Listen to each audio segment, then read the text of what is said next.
Based on the text, how would the author of Text 2 most likely respond to the underlying claim in Text 1?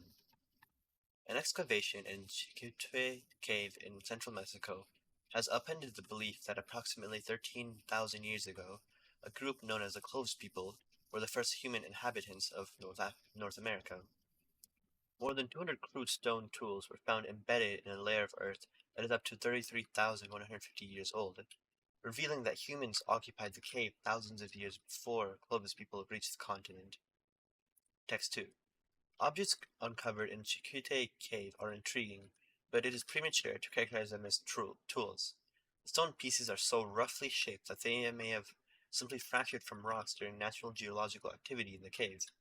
Moreover, their unearthing has thus far not been accompanied by discoveries of other signs of human activity or even traces of human DNA from surfaces.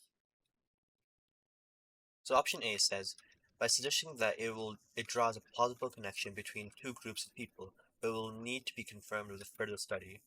This is incorrect because text 2 doesn't discuss any two groups of people, and neither does it say that this needs to be confirmed by another study. Instead, it focuses on how the stone pieces, which are regarded as tools in text 1, are so roughly shaped that they just may be simply fractured rocks from natural geological activity in the cave. So A is incorrect. B. By asserting that it rests on an assumption about the stone pieces that is not sufficiently supported by available evidence. This seems to be the correct answer because text 2 highlights that the stone pieces are so roughly shaped that they might be just simply fractured rocks. And the cave doesn't show any other signs of human activity or even traces of human DNA. So it shows that the assumption about the stone pieces is not supported by available evidence, or sufficiently supported by available evidence.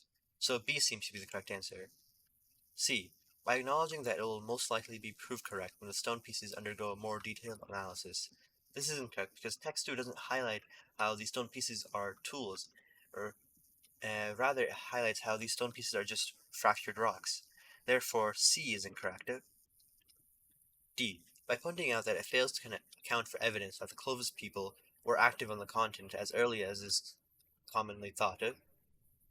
This is incorrect because nothing in text 2 references the Clovis people or how it fails to account for evidence that they were active on the continent as early as is commonly thought. So D is incorrect, and the correct answer is B.